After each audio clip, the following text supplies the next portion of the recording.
ሰላም ሰላም ተመልካቾቼ አዲስ ነኝ።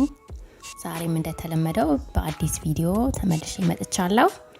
የዛሬው ቪዲዮ የሚሆነው በቀላሉ ቤታችን ባለን ነገር እንዴት አድርገን የስኳርና የእርድ እስክራብ ለሰውነታችን እንዴት አድርገን እንደምንሰራ አብረን እናያለን።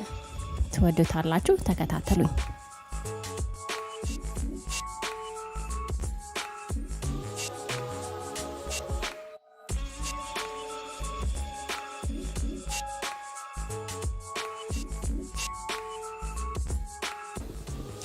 ይሄ እስክራብ ሰውነታችን በፀሐይ ለተጎዳ ወይም የጠቆረ ቦታ ለምሳሌ ብብታችን ስር አንዳንድ ሰዎች ለሚጠቁርብን ምንድነው ይሄ ጉልበታችን ለሚጠቁርብን ሰዎች ኤኒ የጠቆረ ቦታ ካላችሁ በሱ ቀስ ብላችሁ በጣም ሳትጫኑ ሰርክል እንደዚህ ያደረጋችሁ ብታሹት እርድ የጠቆረን ነገር የማደብዘዝ ኃይል ስላለው በጊዜ ሂደት እየቆየ የማስለቀቅ ኃይል አለው ማለት ነው።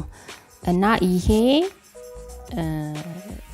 እስክራብ እንደምታዩት ቤት ውስጥ በሚገኝ ነገር ብቻ ነው የሚሰራው እና ከቻላችሁ የምታስቀምጡበትን እቃ በአልኮል በደንብ አድርጋችሁ ብታጸዱት እና በደንብ ግጥም ብሎ በሚዘጋ እቃ እርጥበት በሌለበት አካባቢ ብታስቀምጡት ተመራጭ ይሆናል ማለት ነው።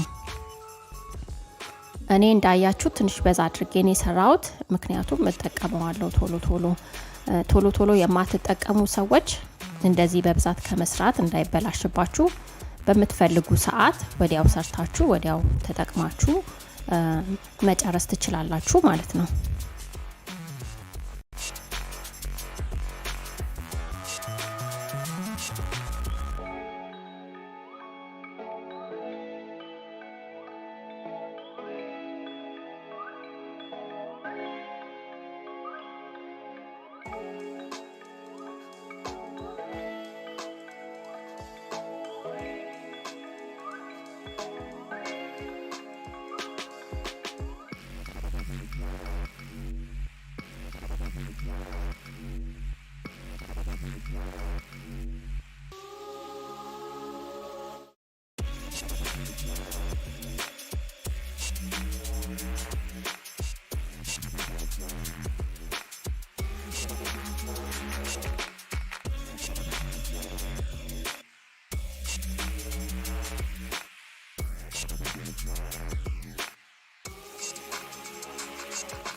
ይሄ የምታዩት ሎሽን የቆዳ ዶክተር ናት ሪከመንድ ያደረገችኝ።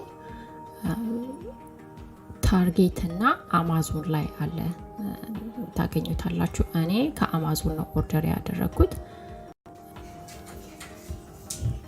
ለዛሬ ያዘጋጀውላችሁ ቪዲዮ ይሄንን ይመስል ነበረ። በሌላ ቪዲዮ እስከምንገናኝ ቻው።